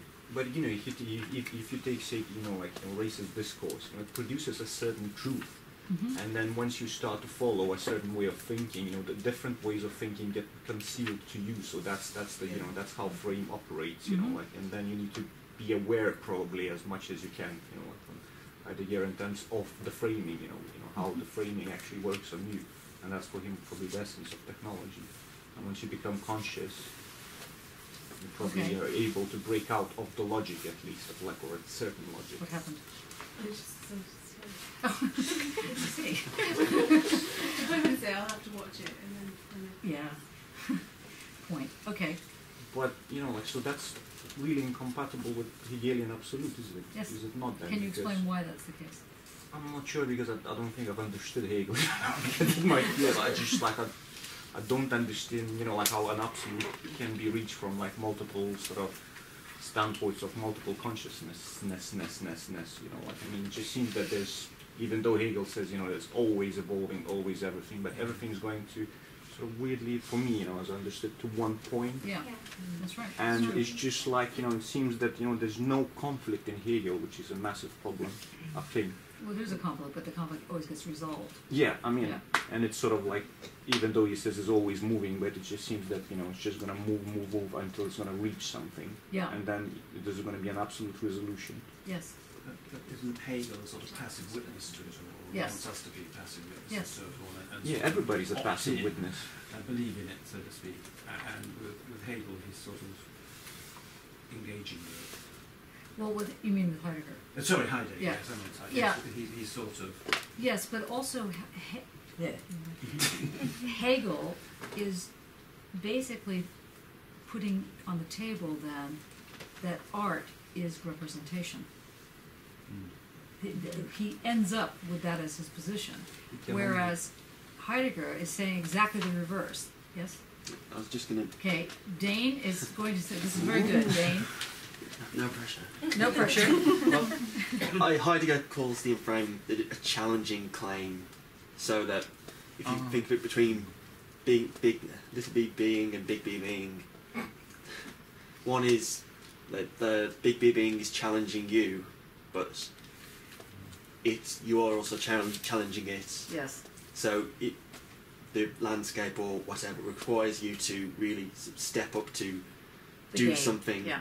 But at the same time, you also have to, in terms of this concealment, withhold something so you don't sort of collapse into it. Similar to what Freud says about, about keeping your sort of distance so you don't sort of collapse. Yes. Keep your distance, critical distance between you and whatever you're mourning, for example. Yes. Good. And that idea of challenge is sort of absent when you think of technology as in this standing reserve as something that's just an object in an inventory. It collapses. There's no nearness which can be achieved. It just eliminates time and space completely. But so by challenging, basically, I mean, we could probably say that you're able to do not just ordering but reordering. Mm-hmm. That would that be true? Mm-hmm. So is this one, I don't know whether that how much of this continuity discontinuous. Yes, absolutely. Yeah, although I don't know how else you know that you're deserting us, but yes. I'd stay, I'm intrigued again. Yeah. So, And get close, but not too close. Is that the sort of? Well, it's what we'll be getting into next week, although I think we have a little bit more to go here, is that if you are so attracted to something that you get pulled into it, then it's nothing, right? Then you don't have an identity, and it doesn't have it. You know, Because it consumes you? Because you're consumed by it, or like love, for example, you're consumed by it. So you always have to have what Heidegger will say next week is that that in identity there's always the longing to belong to some group, but at the same time there's also the longing to just be left alone. And you have that longing at the same time. And if you don't have that longing at the same time, either you'll be cast out and be, kind of nowhere to, just left to your own devices and die, or you'll be swept in and left to your own devices and die. So the only option is to maintain the simultaneity of this contradictory position of needing, wanting, longing to belong, the belonging, the be of longing, and also longing to be by yourself. And if you don't have that relationship sort of clearly in your mind, you will be destroyed, one way or the other. Yeah.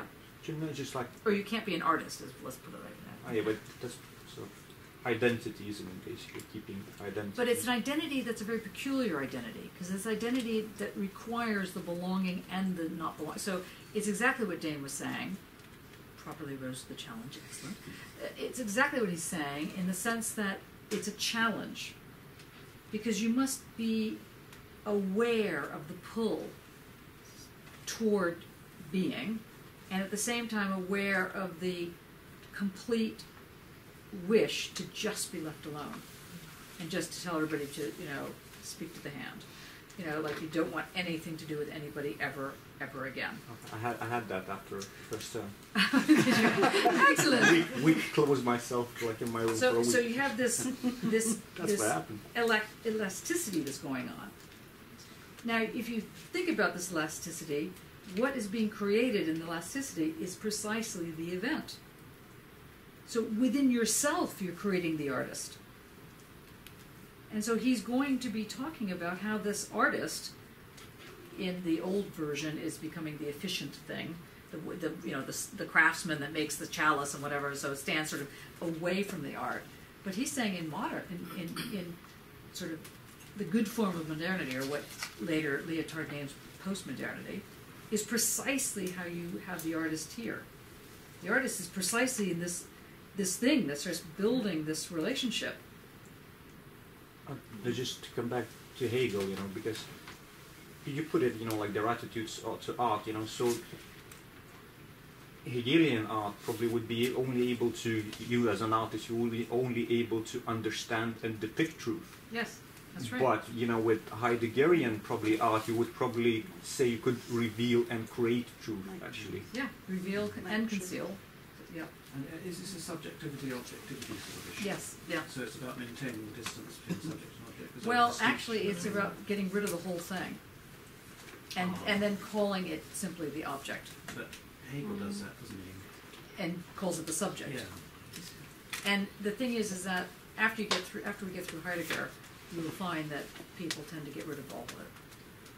Then they start calling decentering the subject, then decentering the object, then the semi-autonomy of the of this, that, and the other thing. And eventually, the question becomes, rather than using the word object, you use the word material or materiality. And only recently has the word object been brought back in with speculative realism or object-oriented philosophy. They're reappropriating the word object to come back in. But basically, the trajectory starts to happen that this thing object, it's okay to call something an object as long as you know the object is Alithea, is not this cup of coffee. Yes, it's a truth. It's the truth, but the truth, and it is a constructed truth, but it's not constructed in the way often you're taught construction in, let's say, it's like you're hammering together a tent or something. It's not constructing like you're coming. It's constructed at this level where the bringing forth and the distancing name that which is emerging. So, for example, the racism. And in the racism, it's not saying that it's good, it's saying it's real. It's not an ethical point. It has nothing to do with ethics. Yeah, And so when Heidegger, sadly, was saying, my work has nothing to do with ethics, I was going, of course it has nothing to do with ethics. You're a bloody Nazi. You know, why would it have, you know? So, you could see how this could be misread in this level. Now, for example, Guy's work, who's no one's seen but me and Henry, so this is, and Ash. Okay, so 3 people have seen it. And probably, okay, 4, okay, oh my God. I should be showing this to. And Nira, 5. Okay. You're doing exactly this. You're creating this odd Alithea. That's what I was trying to get you to think about in the tutorial, how this is creating this thing that's going on. I would bet your work is doing this too if I ever saw it. You know, it's this, and your work would as well, because you're doing this writing scenario. Let me hit you. This, sorry, you know, this kind of way in which things get to pull together. So you have this relationship between the Gestellen, or the Gestell, the way in which something is set up in its framing, the ordering of how you grasp matters. So it's not just that you have some sort of technical ability or skill that helps. You could have all the technical ability in the world and you still will be a crummy artist if you don't know how it's put together. If you don't get the how of it, or the that it's put together. So the takeaway right now, so you get a sense of what to deal with Heidegger, is that first of all, unlike Hegel, Heidegger is speaking about how one is in the present. Now, a lot of the philosophers and artists and whatever are thrilled about this. Foucault, for example. His whole argument is about being in the present. Right, okay. The next thing, the second takeaway, is that for Hegel you can never be in the present. Or you certainly can't be in the present in the way in which you could do anything other than deal with a representational move. Hence, philosophy becomes the highest form of thinking, and art and religion sort of hang in there. Philosophy becomes like the secular version of these 2 other things. But for Heidegger, this is not the case. Poiesis is it. Whether you call it philosophy, you call it whatever you want to call it. It's a form of poetics that requires that you understand as an ordering that there's a standing reserve. That standing reserve can be set up in various different ways. One can be literally, let's say, the racist discourse. That's a standing reserve. Another could be like the landscape. And the way in which one understands, we have a student who's doing his PhD right now on British Romanticism, and his, well, as you may know, because if you've studied sort of art history sides of this, so Turner, the argument has always been that someone like Turner or any one of these people that were painting light and so on really taught people how to see the world, how to see landscape. That was before Turner, seeing light or seeing landscape was something. It's not that people didn't see the landscape and walk around going, okay, what is this we're on? It's that there was a very particular way of framing this seeing, of seeing this particular. And what the student is doing, is Stuart, is he's restaging this via how landscape becomes inframed. It's a very specific process he's detailing through a longer story. He'll come and talk about it at some point. And what Heidegger is saying is that this is the key, this way in which you pull things together and you create this burning energy, mass, that both reveals and then conceals. Now, Dane, can you explain why there's this shrinkage? Why this, because I think Nick said he didn't understand how come it goes back again? What happens? No? I suppose when you move towards something, when you try to uncover a truth about something, it retains just something which is always out of reach, which keeps it as itself. It doesn't become you. It doesn't get sort of totalised in any sort of way. Good.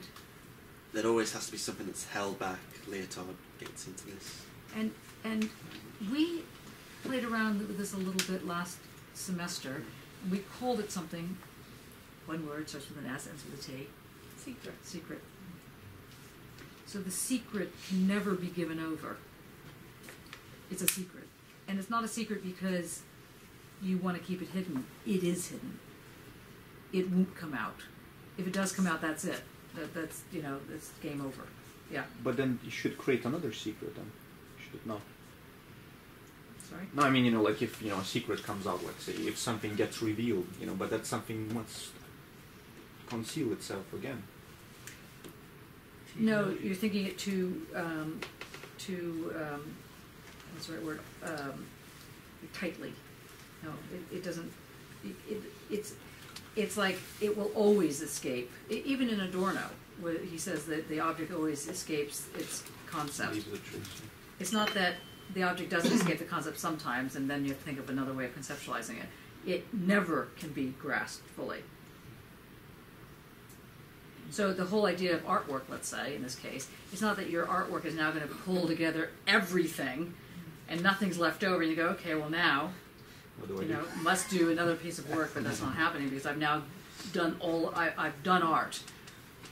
No, there will always be standing reserve. Are we doing this end? No. No good. No good. Okay, see, now we got to get these corners to speak with each other. Okay, which part of the no good? All of it? Just about the concept of just something like this. Of chaos. No. G-S-T. Oh, Gestell. Okay, anybody on this side of the room? We are trying to find some Chinese description. Okay. Here. Anybody have a Chinese description? Gestell. Standing reserve. Is Gestell the same as having something having an integrity? Not a repeated integrity, but each example of it would have... Well, you wouldn't really want to say that this stuff on the table has an integrity. No, I didn't mean that. It's But just each of laying the to things hand. on there have their own integrity. That's the idea I juggle with. Do you mean cohesion? Well, a bringing together of things in each individual case that would enable, like with the racist discourse example, that's one example of several things coming together, the integrity of ideas that fit together in a certain way. But though it's not absolutely true, there's bits to it that hold together that creates the integrity. Whereas you could have something which is the opposite to that, which is In fact, none of it could be true. I mean, for example, one of the things that I find fascinating about the U.S. and the endlessly fascinating shift to infantilism is that the U.S. Congress has just voted not to accept any scientific evidence for climate change on any level. That they won't allow it to be entered into Congress. So it's not. I mean, they actually passed a law, literally, stating this, and now it's been enlarged to science cannot be used for any argument in Congress. And you're like, really? What happened? I only left this country not that long ago. You know, it's like, it's fascinating. I mean, the level to which this thing called science has now been sort of knocked off its pedestal, as it were, and creationist theory, or creationism, has become the argument in the Congress, the U.S. Congress. Okay, now, to get back to the Gestell thing here, let's talk about homophobia, the exciting homophobia example. Okay, so do you know of a way in which homophobia shows itself? Where are you from? Where are you from? I mean, don't say China. Where in China? Taiwan? Or where are you from? Shanxi. Okay, In the center. Okay, so you're from in the center of China. Now, in there, do people manifest some form of homophobia? And how do they manifest it? How is it shown? Like if you were walking down the street, would you have a bottle thrown at you or something? No. No. So how do they show it? How do you know? Maybe when I was a child. Yeah. I just love that. Sound interesting, like dance, like singer, or don't play football together with Something like this. Yeah, so they'll point or they won't include you in games. So that ability for them to feel confident like that is because they are existing off of a thing called a standing reserve. So that's the Gestell. It allows one to make a position, however stupid it might be, but it has the strength of it being real because it is real. It's just wrong. But it doesn't really matter whether it's right or wrong because there are other standing reserves that are good things. Like, for example, the fact you knew to leave. That also is part of the standing reserve. It's just not that particular standing reserve. So this is how this Gestell operates. It's standing there. It allows one, if you know the skill of what to take, to pull it together to make something happen. So a lot of political movements, for example, let's say surrealism, or art movements, things are pulled together in order to make it show up. Sorry. Well, I thought, like, Gestell, like if you sort of translate from German, I think maybe you said, so really something that stands here or stands there, like something which is, conceivable, like it's something which makes sense, like so. There's also a sense of past tense in Gestell. Yeah, it has been done. Good. It's always already. It's the thing that's already there. The stell is, so if you stell something, is you kind of you can put an argument, you can stell an argument, or it's also a frame. You frame an argument. It's something that is already there. It's amongst. Right. It's always already there. Yeah.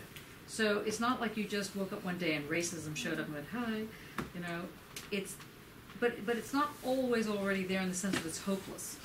Because you can stellen the Gestell, basically. You can stellen the Gestell. Yeah. That sounds like so really it's crazy. it's crazy, but I mean, stellen, it means active, you can do it, and Gestell, it means that it is there already, And that is why someone like Heidegger, for example, and sadly someone like Adorno, they'd probably faint if they were in the same room together, but anyway, that is why they argue that the artist is the font of liberation. Because they can stell the Gestell. They can configure. Reconfigure. Yeah, they can reconfigure. And that's why Foucault, for example, makes the argument that the best form of the political is what he calls the stylistics of existence. You invent who you are. You don't discover it. So that's why the trans argument is not that it's in between something. It's actually an invention, just like anything else. Just like woman, man, dog, whatever, they're inventions. So it's coming from, it's a very different argument than coming from, let's say, Hegelian thing, which I'm sure is not making you happy, Amy. But I mean, it's just like, but that's where it's manifesting itself. Okay, we're almost done. Almost already done. Almost already done. Yes, well done. Okay. So you know that this means that there's like an order. So the Gestell, or the stell and the Gestell, create a form of an order. That doesn't mean that it actually is like in harmony, or it's like 1, 2, 3, 4, 5. It's not that. Yes. Sorry, I'm annoyed again, everybody. So the Gestell is the thing. Fact number 7. Sorry, yeah. Okay, the Gestell is what is granted and which destines. Is that true then? The Gestell is what? Because he talks about granting and destining. Yeah. So Gestell is that which is granted, and which destines. So it thrusts you like to a certain direction. Okay, let's keep with the homophobic, racist moment. So you're encountering this. It will form part of your destiny. It is, and you'll also be having to deal with it. So it thrusts me. So it thrusts you, and you can deal with it different ways. Stand there and like slap the people across the face. But that's the thing with Heidegger, isn't it? Because destining is not. He's not talking that destiny is that thing. Like fate, which you cannot escape. It's not fate. Destining, it gives you a direction. Right. But then you can manage. Basically, like where to go and how to go about it. It's not that I can only go to the left now or whatever. No options. So remember how we started the argument, the lecture on the fact of the direction. Okay, so was that? Yes, and this way in which this thing has a it moves and what happened? Okay. What now you have to think about, and this is, I swear I'm not going to do any more horribleness to you. That was a lie. I don't know.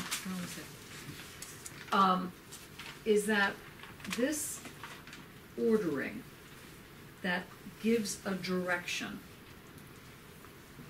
when the time seems right, whenever that is, you make the leap.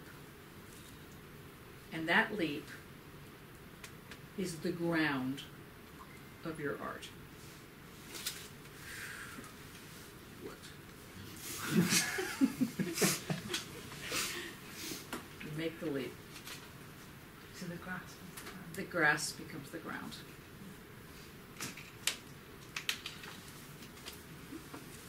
And in that leap, what happens in this leap is that you have to have the courage to take the leap. So it's going forward like trembling.